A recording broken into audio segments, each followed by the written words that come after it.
Okay, all right, good. Good to go. Okay, good morning again, everybody. Welcome to a short presentation on Landouts Take 2.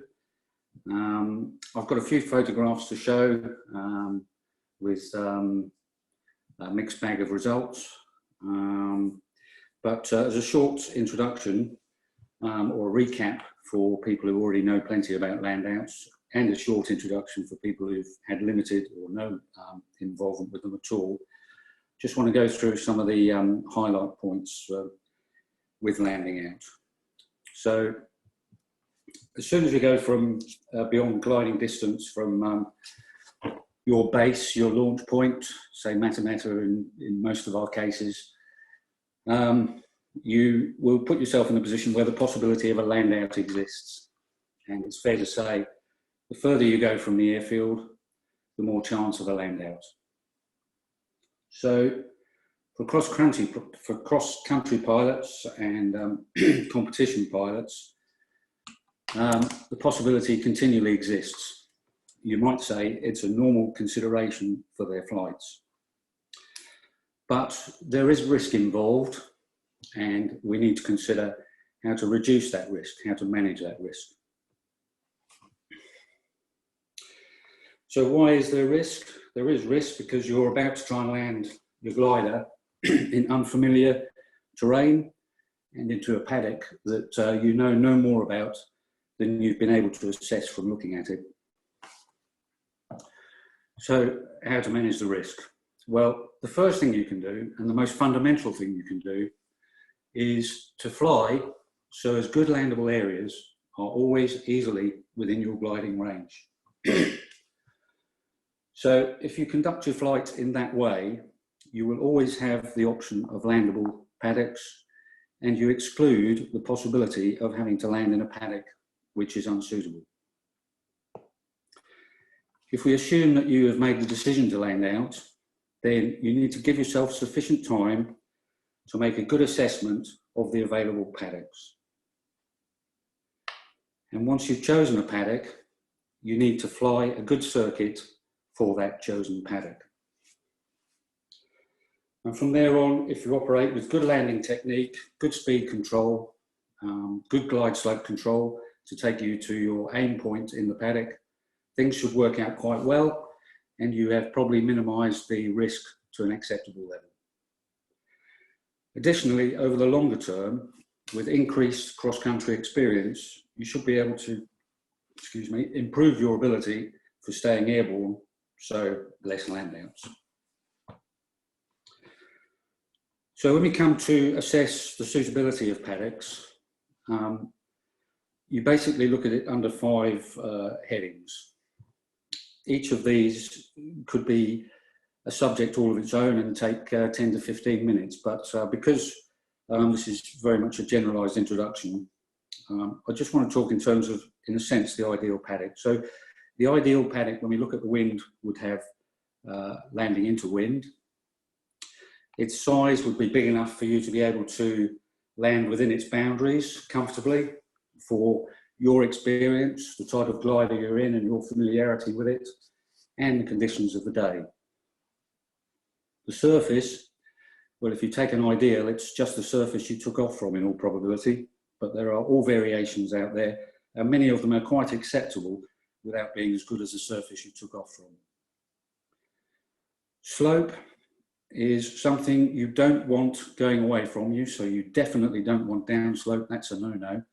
But a slight incline can be very helpful in that it can help to reduce the landing roll into the paddock. Surroundings is quite a general term for the environment in and around the paddock. So we talk in terms of obstacles that make your approach to the paddock difficult. So trees, pylons, high hanging wires, and then some considerations perhaps of things inside the paddock. So things like water butts and occasionally wires across paddocks to divide them up, that kind of thing. So ideally you'll find a nice paddock with very little in the way of obstacles and very little on the approach and very little in the way of obstacles actually within the paddock itself. So that's a brief understanding of how we deal with landouts. One word each from three wise men. So if you are making a landout, make the landout decision early, pick a good paddock, fly a normal circuit with a precise landing, and things should work out quite well. So having laid down the structure for a good landout, you now have the criteria to decide whether the following were good, bad, or just plain ugly. So if we apply the paddock criteria to this particular landout, wind, it turned out that I had a slight tailwind, which made life a little bit uncomfortable. Size, the size of the paddock was good enough. You can see there's still some distance to go to the end of the paddock, and there was a fair bit behind me when I took the photograph. The surface itself was an issue. While the grass is quite nice and soft, a little bit clumpy in places, the actual evenness, or should I say the unevenness of the paddock and the rolling nature of it made it a very uncomfortable landing roll. In terms of slope, there was slope, and it was helpful slope. It was uphill, but it was extremely uneven. And in fact, where the gliders come to rest there, I've gone up what I can only describe as a bank. If you look to the right, you can see the fence line there and the way it drops down, and that gives you an idea of what the terrain was like there. In terms of surroundings in general, there weren't too many issues. The approach was quite clear, which was quite helpful. It meant I could make a reasonably low approach over the paddocks that were the other side of the threshold for this paddock. Just to make some general points on it, I'd virtually signed my landout warrant for the day on this one. I set off late on a task, and that virtually guaranteed that I ended up in conditions that were weak. And this was north of Tokoroa. There aren't too many good paddocks there. Tokoroa airfield itself was closed on the day. I actually arrived in this area at about 2,500 feet, so I had plenty of height in hand, and I decided to use the time that gave me to pick a paddock in this area. There were showers around and about, which made progression anywhere else quite difficult. I had initially picked another paddock, and regrettably, having started my circuit for it, I decided that it probably wasn't long enough for me. And looking around, I saw this as an alternative, and without too much assessment of the paddock itself, I made my way straight onto finals for this paddock, and well, I described the landing roll that goes with it. So landing with a tailwind into a paddock that was very undulating, made for quite an uncomfortable ride. So not too many points out of 10 on that one. There's just another picture here which shows, oh, excuse me. Just another picture here which shows the nature of the terrain a little bit better. You can see the gliders over in the other paddock there, but that's the kind of, it's almost a replication of the other paddock over there. So you can see this bank nearby, and then the rolling nature of the rest of the paddock. So not too enjoyable, that one. How can you land out with the sky like that? Well, I can. This was the competition at Waipuck. Not particularly good week for me. And again, if we break it down into the paddock itself, so the wind, again, starting to get a reputation, but the wind was light and variable on the day. As it turned out, it was a slight tailwind. Not much of a tailwind, and as we can see from the size of the paddock, it was a big paddock, so that slight tailwind didn't matter too much. And in fact, the approach from the other end had trees, and so I also thought there was a slight upslope, which there turned out to be as well. So not a big problem taking a light tailwind into that paddock. As mentioned already, it's a big paddock, but when we get to surface, there's a real issue here. When I got out of the glider and looked around, it's not at all clear from that picture, but there were pebbles everywhere. And they were good sized pebbles, good riverbed pebbles.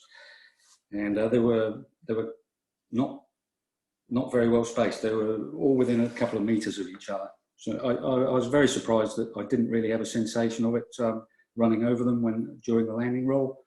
And to some extent, I was very pleased to see that I hadn't damaged the glider at all when the wing went down, or the tail fairing. I thought maybe that might have hit something, but there was no damage at all.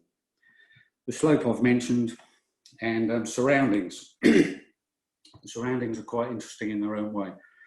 Now, this is where Mr. John Etches, the contest director, comes into things. So I'd landed, I didn't really know where I was. And I went for a walk to see if I could establish where there was any signs of civilization, but I couldn't at all. In speaking to John, he'd had a look on Google Maps, and this is a great thing about modern day landouts, is there's a lot of information available almost immediately. But he could see that where I'd landed was extremely remote and virtually inaccessible with a trailer. You'll see in a later picture why that was the case. So trailering out just wasn't a possibility. And also, you end up looking at towing out, but that was a real issue in itself because the nature of all these stones everywhere, and they were pretty widespread over the whole area, made it an issue for the tow plane coming in. But I'm very grateful to say that John arranged and the tow pilots agreed to come and have a look at the landscape and see what could be done. I had my head in my hands when they landed. They came over in the Citabria tow plane, 2 pilots. And it's a light aircraft, and with all those stones lying around, I wasn't sure what the outcome would be, but it didn't seem to be a serious problem. They landed in the next paddock over, which was slightly less populated with pebbles. We met up, had a look at things, and really, to cut a long story short, with a bit of head scratching, we decided that it was possible to attempt a tow out. It meant moving the glider to an area that gave us a better takeoff run, and we did that. We moved it up to the border between the 2 paddocks, and they went away to get the Pawnee. While they were away, I spent the whole time, which was 45 minutes to an hour, or it felt like that, just moving pebbles. And I don't think I made too much of an impression on the number of pebbles that were in the way. But anyway, did what I could on that front. I was very pleased to see 2 planes come over the horizon. So I had a wing runner, which was great because I was very concerned about the wing catching on stones. I think they'd worked that out at the other end. And again, to cut things a little bit shorter, we got airborne, and we got airborne with no drama, really. So it's quite surprising, actually. I'd have thought the stones would have made much more impression, but I certainly remember them to this day. But in all truth, they didn't affect the landings too much, and they didn't affect the takeoff too much. But there you have it. That was that one. Just some general points. Why did I end up in a paddock like that on such a good-looking day? I'd allowed myself to get too low heading into the Ruahinis. For those of you who saw Tim's presentation last week while he was running on the top of the Ruahinis at 7,000 feet, I was down here at 0 feet, although it was 1,500 feet above ground level, I think. Sorry, above sea level. But just a little bit more detail. So you can see here the aerial shots from Google. Just in the bottom right-hand corner, you can see Waipakarau, and you can see I'm in the foothills of the Ruahinis there. And just to close in a little bit and give a little bit more detail to why the area was so inaccessible, it was virtually an island between 2 stretches of water. So if you look to the south side, you've got this very deep gully with a stream running through it there. And on the north side, a similar arrangement, which left just this little neck of land here to get in. And it was really inaccessible. It was, you might do it on a quad bike, you might even do it on a good 4x4, but certainly not towing a trailer. It just wasn't a possibility. So as you can see, I was very grateful that it worked out. Everybody was prepared to give it a go, and quite how we'd have done it any other way, I don't know, but we were talking about dropping off supplies at one stage. Just one footnote as well. The next morning when we were doing the debrief, And talking about the events of the day before, John had taken the trouble to pop down to Mitre 10 to get me a little trophy, which was very nice, and I was presented with a 7-ounce hammer for my work in the field. Thank you, John. I think John's actually upped his medication since I started in the competition flying, because the very next day I was at it again. You can see the where I landed the next day. The photograph is just intended to point out that it's quite remote again. You can also see areas where you might say, why wasn't he over there and landing there? I had seen an airstrip in the area that I landed, or what I perceived to be an airstrip, and I decided to go back to that. It was in an area of sunshine, whereas the other areas were in shade, and I was just hopeful that I might get some lift. I didn't. I had this area to land in, and so having failed to get any lift, I decided to land there. I'm hoping that looks like an airstrip to everybody else. It certainly looked like an airstrip to me, and I shaped up and to make a landing, but in truth, it was a cattle race, and it was certainly long enough. If we look at all of the parameters that we apply again, it was certainly into wind. There was a stiff breeze. It was about 10 knots. Size, it was long enough, but you could argue it maybe wasn't quite wide enough. Surface was good. There's just that track running down the middle that I was a little bit concerned might grab at the wheel and take me off to one side, but it didn't. No slope, and the surroundings, just the comments I made before, excuse me, that it was quite remote. Another interesting aside is that if you look at, let me just point out, you can see the reasonable conditions behind me there. The reason I'd got myself in this trouble was I'd flown into sea breeze as usual, which is a regular trick of mine, and that was why my day came to a close.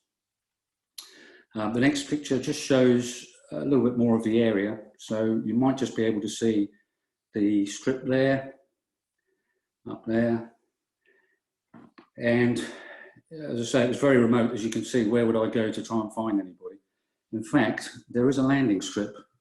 Obviously that wasn't one. There is a landing strip in that picture, and it's down here, and more seasoned observers will recognise the features that indicate that this is a landing strip. It wasn't at all obvious to me while I was airborne, I have to say, but I know a little bit more now, having seen it for real. This track here is an access, and this up here is the fertiliser bins. And again, as most people with any time of experience of landouts will know, the airstrips in and around these crop duster strips will slope upwards towards those fertiliser bins, and there's usually an access road to get there. So there were some indications, but in point of fact, although it was a healthy slope up, it was also a healthy breeze, and although it would have been acceptable, I think, just about to have achieved it, the 10-knot tailwind into that paddock would have been interesting. So in the end, you might say all's well that ends well, and no damage was done.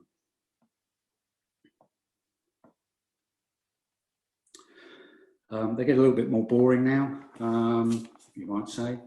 Again, if we apply the criteria for a decent paddock, I'm pretty sure I landed into wind on this one.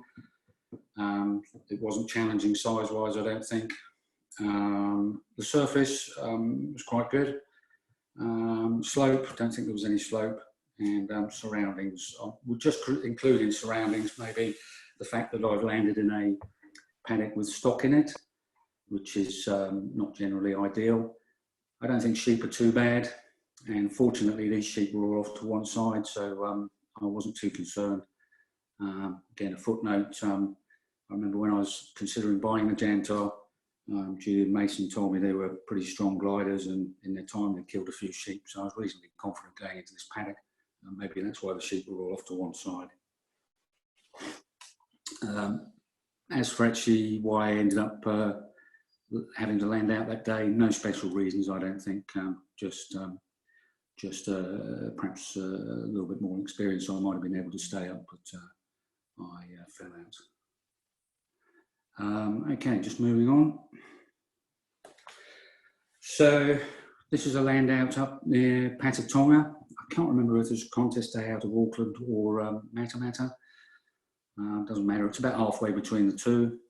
And that's fairly typical of the paddocks up there. So I'm pretty sure I would land it into wind.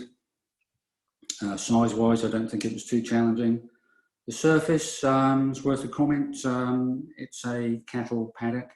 So although it's got a sort of healthy covering of grass on there, underneath it was very dried out and very pugged up. So that makes for quite a rough landing roll, but that's quite typical of the paddocks well into the season. And the gliders seem to be extremely durable in that respect. The undercarriage seems to take it. It's quite a sort of rocky ride, but you just have to accept it. That's the nature of it.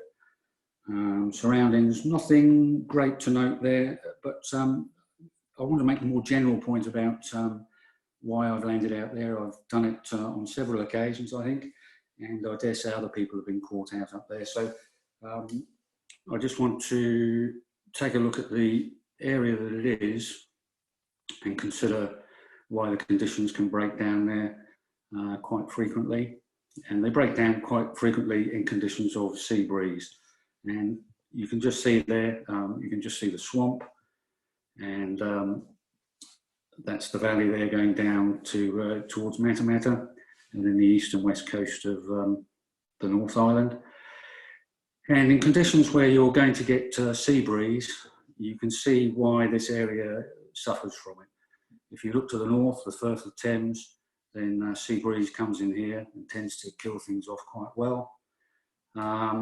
Also, and I would defer to other people for an opinion on this, but I think coming in from the west coast, air can make its way in through various channels here and perhaps from the east coast there. So you can see why that area can suffer as badly as it does sometimes, and I seem to never learn, but hopefully I'll learn a little bit more in future. Okay, so this one was flying out of Drury, and again, if we apply the criteria, it will have been into wind, I think. Size, not a problem. Surface, 10 out of 10 for the surface. I don't think I've ever landed on such a good surface in my life. And for anybody who's planning a land out somewhere to the south of the Bombay Hills, can I recommend the turf suppliers? They're certainly doing a nice job. It was a very nice bit of grass. I don't think they were too keen to see me again, but they were fine about it. And not much more to say on that one. Again, quite a blue sky. A more experienced pilot, again, might be able to make better use of the conditions, but I was struggling, and this was certainly a nice place to land down. This would be a competition day out of Bennydale, out of Taupo, and it is a landing strip near Bennydale. Not a particularly favourable area, so landing strips are worth their weight in gold.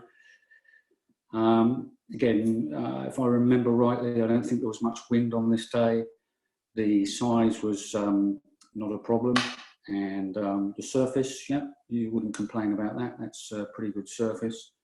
Slope, as is often the case with these crop dusting strips, there is a little bit of a slope up the hill. There were some fertiliser bins at the top.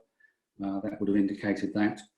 And just in relation to the surroundings, it's just a very undulating piece of terrain generally in the Bennydale area. So the landout options are a little bit spaced out. And the other point to note on this, when we talk in terms of surroundings, is a factor relating to landing strips like this. They can often be divided off for grazing, and in fact this one was. I didn't know until I was virtually on top of the wire that had been stretched across, and I'm very pleased to say it was the thinnest wire you could possibly imagine, and it was held up by a couple of bamboo sticks. Nonetheless, the wire did make a little mark on the nose, and one of the bamboo sticks made a little mark on one of the wings. So I'm reasons to be grateful that nothing more substantial was used to divide that paddock. Just a quick look at the strip itself from overhead, and you can see it stands out fairly well. And you can see the fertiliser bins off to the right, and the fact that most of the terrain around and about is of that kind of nature. Airfields are always nice. This is Tokoroa. Not much wind on this day, I don't think. Size, yeah, they made it big enough for me. Surface, very nice. You can see the tarmac strip off to the right, but the grass looked very tempting.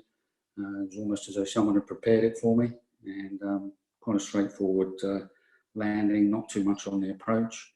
No slope, and yeah, not too much to say about the surroundings, except that Tokoroa is a bit of a sort of magnet in the area.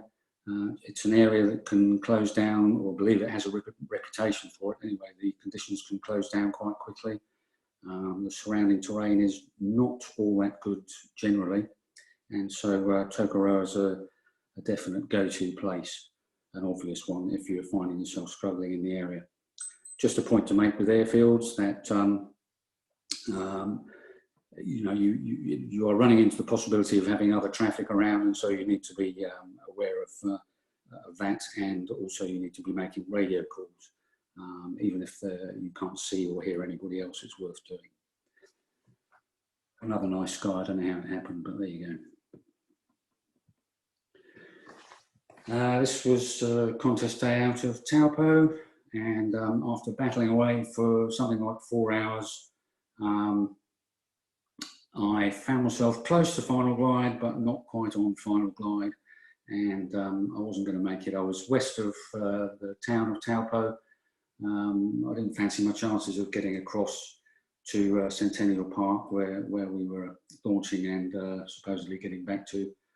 So I had to look at landing out.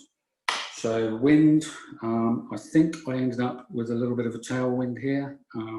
I'm going to say that I think it looked as though there was a slight slope, and so I had gone to the other end.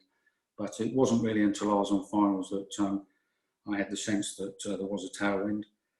Size, it's a Goldilocks paddock. It's just big enough. And there was actually a little bit of slope at the end, which helped me. But as you can see, I'm not sure if the glide is showing up very well there. It's just up there. So as you can see, got right into the corner. I actually landed diagonally in the field, I think, which makes it in the paddock, which makes it a little bit longer. And yeah, I certainly wouldn't want it to have been any shorter.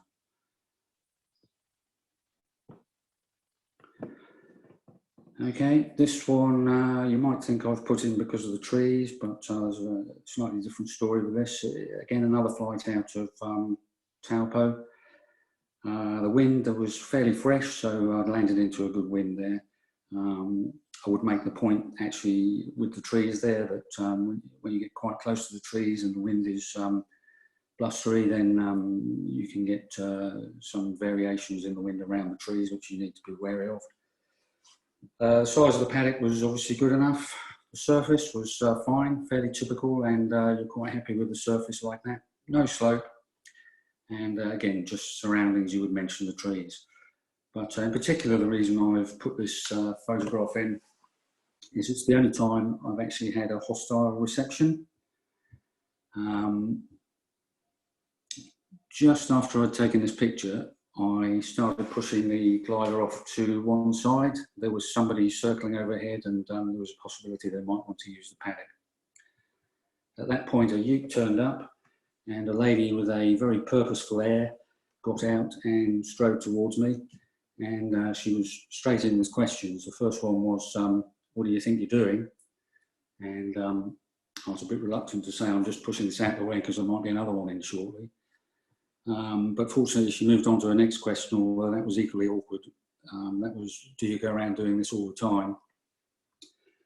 Anyway, given a little bit of time and with the chance to explain that it's not something you intend to do, you just find yourself having to do it when the conditions turn unfavourable. Things were better. but the reason she was put in the mood that she was it was not her farm. She was the operator of the farm. It was owned by a corporation. I think it was Land Corp, but I'm not sure. And when you land in a paddock like this, of that nature, the operator has health and safety issues and paperwork issues. And so we had to deal with that. So we went back to the farm buildings. There was paperwork. We filled the paperwork out. It was like a treaty exchange in the end because, of course, I had my landout slip, and that seemed to make the situation even better.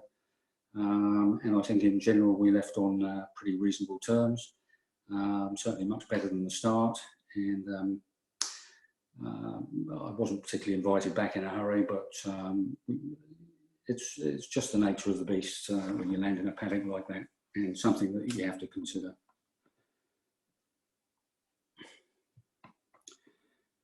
No massive reason to put this one in, except it does show how nice and vast the paddocks are when you fly out of Masterton, which is where the competition was for this flight. The wind was quite fresh this day, so you can see it actually on the grass there, blowing the grass, so directly into wind. Size certainly fits the bill. Surface, quite nice really. The long grass can hide things. You've no idea what's at soil level. There can be stones, there can be potholes. So something to consider there. And to some extent, you don't know how deep the grass is. Those hay bales in the background give some perspective, thankfully, on this one. But if there's nothing like that around, you're not quite sure how deeply you're going to sink into it. But anyway, yeah, they're nice paddocks down there. And I think just one more. This was again flying out of Taupo at the Central Districts last time. Very difficult conditions to set tasks that week. It was very windy most of the time. It was often blue. But on this day, it was good enough to go and have a little fly on Mount Tahara. And so I did that. And I ventured off from the mount a few times, ventured off, came back to the mount, ventured off, came back to the mount, ventured off, came back. Oh, I'm not going to make it, at least not with any decent height. So the airport, Taupo Airport, was off to the left, and it just seemed like the safest thing to do was to go and land there. So it's a busy enough airport, but it just goes to show that anything's on the cards. And I just made radio calls to be quite clear about who I was and where I was coming from, and I had no problems. I did actually end up asking a Cessna 172 to go around, and he was absolutely fine with that, or at least I felt he was absolutely fine with it. And I chose to land on the grass next to the taxiway, and I announced that that's what I was going to do. So it was fine. And I took a tow out from there, and I went back onto the mount actually and had another fly, and then went back to Centennial Park. I can't remember if it was Bill or Tom I was talking to, but you know, I just made the comment that I expect that happens quite a bit, and the answer was no, it doesn't. So that's just about it. One last land out there, nothing to do with me, that one. Just goes to show that a bit of flexible thinking works quite well. And that's the last picture I've got, actually. So just the opportunity to say thank you very much to everyone who's ever come and extracted me from a paddock. Paul Castle and Dave Cleverly have certainly been tested in terms of their patience and willingness. So I'm very grateful to them and everybody else. So that's pretty much the end of the presentation. I need now to see if I can come out, and I'm sure I've been rabbiting on continuously, no pun, and let's just see if I can stop the broadcast and ask if that's, can you hear me? Yep, sure can. Oh, okay, that's it. So I don't know what. So I suppose I should say any questions. Derek, it's Jared here. Hello, Gerard. How Were you ever nervous about your outlandings, and how did you get over that? Because I'm only just getting over it, and I think it's a barrier for a lot of early pilots. It's an interesting point, actually. It was a total preoccupation for me. I think, I'm not sure about this, but all of my flying up until getting seriously into the gliding was power flying. And if you landed in a paddock, something had gone wrong. Whereas gliding, it's quite normal, but it's hard. I found it hard to get my head around that in some ways. And I remember a conversation with Bob Gray, and you know, he basically just said, why don't you head off towards just an area that you know where you can land out, maybe in the direction of the spud patch, that kind of thing, and you know, just initiate yourself. So I stuck that in the back of my mind, and then actually the first landout I had was really torrid. There were no pictures, thankfully, but to put it very briefly, I ended up blown over the other side of the compromise and landing down to it near Kaitaia. It's a story all of its own. But I was left a little bit nervous after that, I think, actually, but more generally nervous and almost irrationally nervous. But I got by that. And in all honesty, I think the first 10, it is a very unusual thing to be doing, or it feels like a very unusual thing to be doing. But you do enter, once you've had some successful ones, you kind of reach a point where you're almost happy to take them on. And I think that's quite a good place to be, because you need to be comfortable with your landouts to be comfortable with your cross-country flying. So I don't know if that answers the question. Yeah, I think it does. I do wonder in part whether we should include a couple of landouts, two-seater obviously, in the training syllabus, so that people are essentially forced to do some as part of their training, even before they're cleared for cross-country, so they understand it's not a terrifying experience, not something abnormal, but something just to manage. I think my impression is that people who've flown with Seamus in the motor glider have benefited from it. I think that's probably a really good thing to do. So, you know, I'm inclined to agree with you there. But at the end of the day, your first one is very much your first one on your own. And in some ways, there is no, although I've outlined a formula, you know, every one of them is different. But yes, I agree with you, and I certainly have the impression that doing it in the motor glider with Seamus has been very beneficial for people. So yeah, I'd agree with you.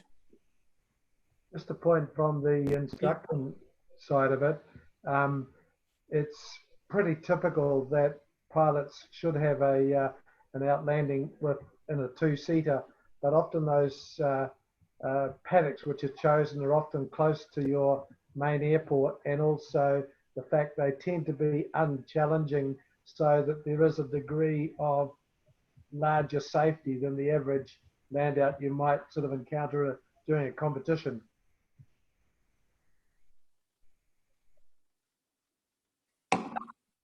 Yeah, quite right, Russell. I tend to agree. The problem is, whilst it's really good to get somebody to experience one, the problem is if you go and do it as a training exercise, you tend to pick one that's relatively easy. And that does possibly give people a false sense of, you know, the seriousness of actually picking a right paddock, which is probably the biggest thing. You know, being aware of the wind direction and things like that. Whereas you're quite right, Derek. The first one you do is your basically your one, and then you know, a lot of them are not particularly easy. So quite a few of them, as you pointed out, have less than the best conditions to deal with. So you have to make the most of it. So yeah, doing a training exercise once or twice is very good. And the good thing about the work with a motor glider is that you can pick a paddock over and over again. You can go to a different area, which is not easy to land in perhaps, and find a paddock and so forth, and then go and do it somewhere else. So I think the the motor glider training is probably the more valuable of actually doing one in a two-seater. Just to address the point there that Andrew put up on the side conversation, the landout waypoints that are on the GPS databases, I was responsible for a lot of those. They actually come from the old 1 in 50,000 or inch to the mile maps, which were done in 1948, which most of you would know were from the time when top dressing was just getting underway. A lot of those are still produced in modern versions of the same map. The database has been carried over, but they often represent airstrips which are up on the sides of hills where, as most of you will know, that the area down below the hills can often be flat and produce a better outcome for an outlanding. But just to reiterate that those waypoints are emergency strips where you might be in a certain area, you can't see anything, but they might just help you to make a decision. That's the thinking behind them.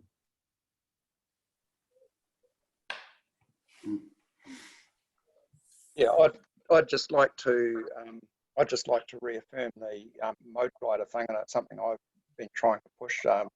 Problem is, Seamus is not getting any younger, and we need more people that have got good paddock landing experience to come through and do the motor glider thing, and there's just not that many around. The other thing, I've always, paddock selection is a really big part of paddock landing, but also being able to land really accurately in a short space is really important as well. I've known some people with their training, they've thought, well, I can land in 300 meters, I'm good to go. And often I've had to, use no more than 100 meters to land. And if you don't have the skills to land in a shorter space, then it makes the whole paddock landing thing pretty impossible to do. So I think when students are learning, you should be able to land in a short space exactly where you want to go, and in a shorter space as you need to, and in a straight line as well. I think also, as probably was indicated there, I've found myself with tailwinds more often than I should have done, and I think it's quite an interesting thing because most people may not have experienced landing in a tailwind until they find themselves at the wrong end of a paddock, maybe landing upslope, but all the same, until you're actually doing the land out. So that's something to perhaps do before you go cross country. And the other thing is, you definitely want to be able to nail a crosswind landing as well. So you need good discipline with your landing technique to make decent land outs bearing in mind what might turn up. Eric here. As someone, I've landed on a lot of airstrips. Actually, I own an airstrip as well, which I've landed on a number of times. It's worth remembering that most of the airstrips were constructed to face into the prevailing wind because they want to take off downhill into wind full load, which means that while we have a lot of airstrips marked in the database and you tend to gravitate towards them, the chances of landing on an airstrip with a tailwind and then landing uphill is actually quite high. Yes. So I'm not surprised that you've landed with tailwinds, because the tendency is to go to an airstrip and then find you have one. So it just requires a bit of thought about the speed to fly and the perception of how fast you will be traveling over the ground, because not only do you have a tailwind, but you're going to have to carry some extra energy to effectively land uphill. So I don't have an answer to this, except that the odd occasion it has felt like you are traveling really fast as you go over the fence. And that's the point I'm making, that it may be worth deliberately, obviously you have to be a bit careful in terms of traffic at your airfield, but it might be worth with light tailwinds just to expect, because a light tailwind does it, doesn't it? It gives you that total different feeling of less control landing downwind. So it is almost something that you need to do, I think, before you head off and do your first cross countries. A further point about assessing the wind, often you get quite a lot of forewarning about a land out, And the first thing you often look at is just to look around your cockpit and see if you've got an indication of the wind at altitude. And then you're then looking at the terrain around the landout itself. If you're in a valley, you can be quite certain that the wind is either blowing up or down the valley, which may moderate the wind which you got from your instrument while at altitude. And this is particularly true down the South Island, where the wind is always up and down the valley, whereas you might have been ridge soaring up the sides of a hill, which in quite a different wind condition. Yep. Yeah. So, Tim, did you want to show anything else? Yeah, I do have a couple of videos we could show of some outlandings that I found on YouTube, which I thought were good examples of not so good outlandings. Okay, And let's maybe, see them. You had enough of those already? Can I just make it's Murray here, can I just make a couple of comments? Yes. Yeah, go for it. First of all, if you find I just got an echo here.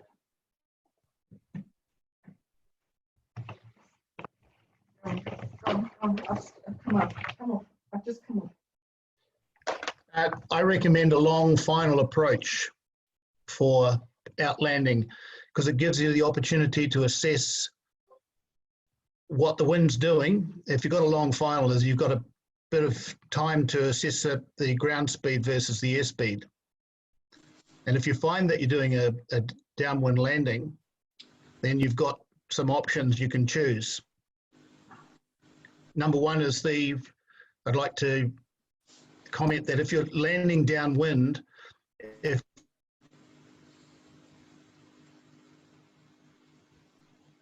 you've gone. Yep.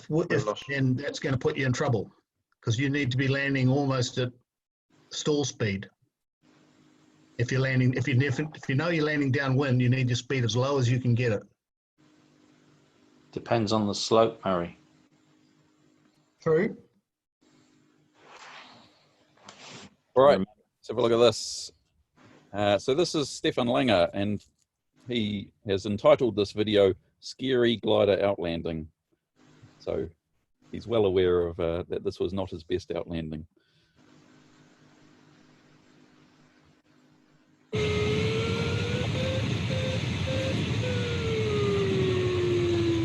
Okay. Nope.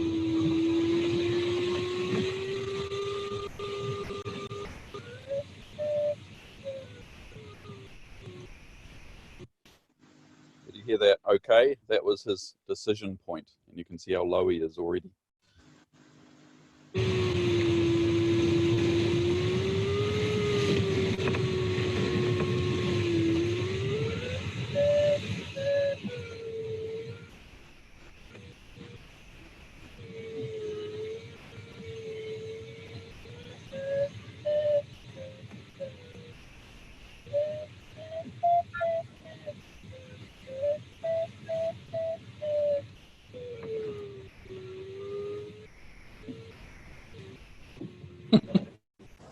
Wow. Was that the gear coming down? Yeah.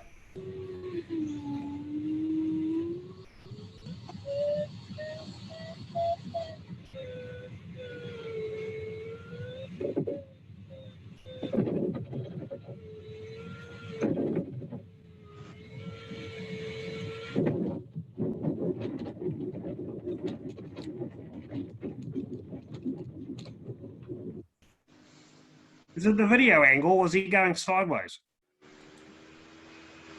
I've noticed quite a few of these videos, it looks like people are landing across the furrows. And I don't know if it's because it's just late or, keep in mind, yeah, the camera does give it a bit of an angle. Why was he flying with his left hand for some of it? Was he adjusting his flaps on that side or something? Or... His undercarriage. He was putting his undercarriage down at the last minute. I think it's a label, isn't it? Yeah. Anyway, just to clarify, that's probably not what you should be doing. You should have a good long finals and not be weaving around trying to decide which bit of the paddock you're going to be landing in at the last 100 feet. Can I? Oh, yep, go for it. Yeah, I was going to say something. It's really. Can you hear me out there? Yeah. Yep. Oh dear. Hello from the South Island. I think it's really important that you don't do anything different to what you normally do as well. A lot of people think that you should be coming in lower, slower, do everything. Remember, you should be doing a normal circuit, which Derek rightfully explained, as opposed to trying to do something different, because that's when you'll make a mistake. And one of the key things I see when I'm trying to teach people to land short is they come in over the fence, about 2 inches above the fence with no air brake, and then wonder why they go down. One of the key things I teach is the 1/2 to 3/4 air brake approach, because you should be coming down at a high rate of descent. And the other thing that Jerry teaches a lot of people to do, and I do, is when I line up on finals, like the video, well, he's not lined up on finals there, but if I'm lined up on finals, I always pull full air brake and make sure I'm going to undershoot before I continue, and then hopefully get to the 3/4 air brake. Because if you pull full air brake and then maybe you are landing downwind and you suddenly realize you're overshooting, that you've got time to do something about it, because you're still at 300 feet, so you can do something about it. Whereas if you're going to overshoot and you're too low, there's nothing you can do about it. So the key thing is, in my view, is to do a normal circuit with 3/4 air brakes and just check on finals that you can undershoot, because then you can always overshoot. Okay. So this video, keep in mind, this is very hard to see where he's, we're only looking straight ahead basically, but this was a controversial one. Some people on the comments think this was a really good outlanding, and some people think it was terrible. So I'm intrigued to see what people think.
What do you think of that? Well, I think it's exactly what Mike just said, isn't it? You come over the fence without any air brake and at quite high speed, and you pull the brakes fully out. I don't think that's an ideal approach to a paddock landing at all. That was awful. He was coming over the fence with 45-to-1 glide angle, and then by the time you try and transfer that into descent, you've already used up some of the paddock. An appalling approach. Well, I think this is a good thing as well. If you've got the aiming point behind trees, that's not a good sign. And I actually wonder if he was trying to get into this paddock in front of the Yeah, I tree. thought so too. I thought so too. I thought he might have been going into this one just below us here. Yeah. And he only realised when it was too late that there's no way he was going to get into it. You also notice how quick he stopped. That's because he forgot to put his wheel down. I've never done that. He literally, at this point here, dived. Yeah. Yep. And then suddenly realised he can't get down. So, and then look where his brakes are. Yep. And is that a big wing glider, a Ventus? Does it look like a long? Yeah, so it's got an amazing glide angle. So he's sped up to 60 knots with the brakes shut and the wheel up. Crazy. So the Anyway, people who thought it was a good outlanding, Tim said what? I'm listening. well, you see, he ended up safely down on the ground. Without his wheel down. So it's quite interesting. If you there's a few other videos that are quite interesting of people outlanding, and it's quite interesting to watch them and then read the comments and see who thought it was good. Keep in mind, it is very hard. You don't get a full view with the camera. You can't see all the paddocks, what he's aiming for and aiming point and things, but have a look for more of them on YouTube if you get bored. Yeah, there's a difference between a good outlanding and a spectacular outlanding, and I'd say that was spectacular.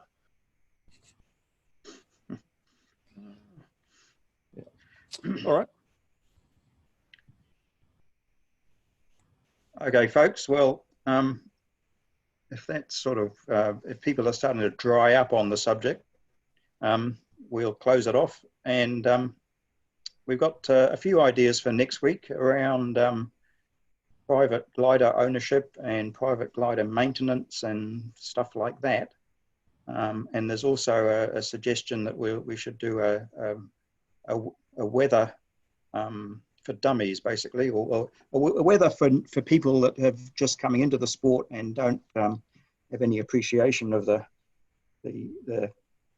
technicalities of it all. So it's sort of a beginner's guide to the weather, which I'm trying to figure out who's a good person to do that, whether I do it myself or whether we get some other expert to try and make it simple.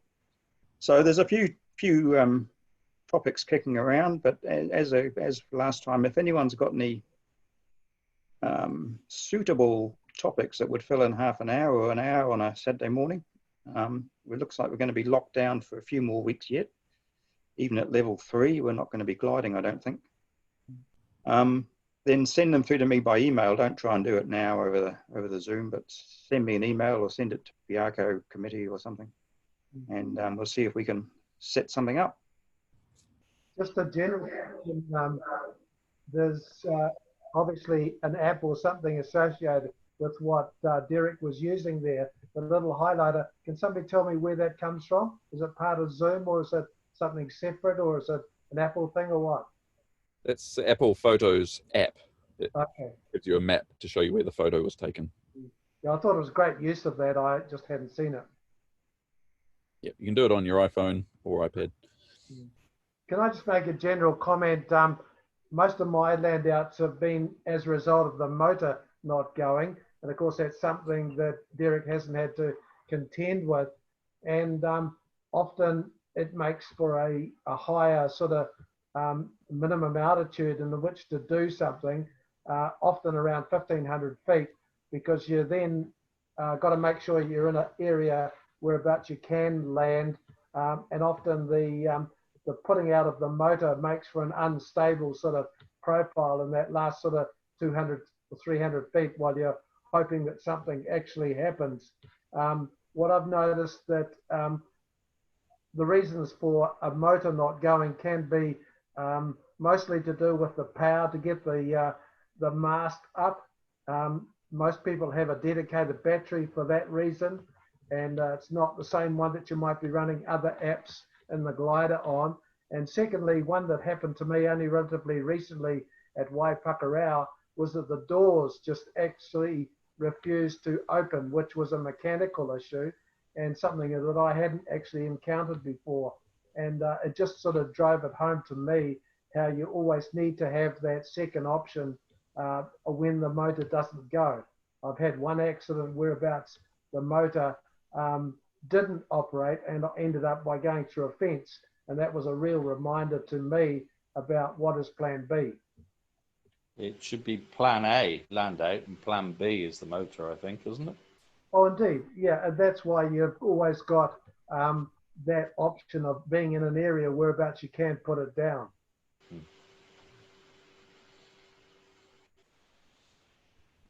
Very good, Derek. Anyway, thank you. Thank you, Derek. I hesitate to admit thank this, you. but I think one of the things we have to be aware of is that even during a standard landing on your home airfield, things can go badly wrong rather suddenly. And last year I was essentially on circuit and suddenly realized that the airfield was disappearing behind some trees. I'd obviously run through some really serious sink. And I didn't want to do what one of the other club members did a few weeks earlier and put the glider through a fence. So I actually chose a paddock really, really quickly and did what I believe was a decent circuit into it, probably from about 700 feet. When I actually stopped, I had a few things to say about it. And one of the things I noticed was that the flaps were in the cruise position. They were not down at all. So I think you've got to be really careful to plan for those sorts of things in advance. Yeah. Yeah. That's often the issues with a flap glider too, that some gliders have got excellent landing flaps and they can get you out of trouble quite easily. Obviously, the first thing is to put down your landing flaps, and then, you know, the use of the brakes after that sort of moderates the approach path. But the use of the brakes can often bring the speed back in the best of conditions by a considerable amount and still have a safety margin over your stall speed. Yeah, I think the most important thing is to remember to actually deploy the flaps. Yeah, I take the point. All right, thanks everyone. We'll wrap it up there. See you next week. I'm just going to show you Derek, a spectacular landout, if I can. Oops. Can you see that? Nope. Oh, never mind. Pretty spectacular. Save it for next week, Murray. Okay, I will.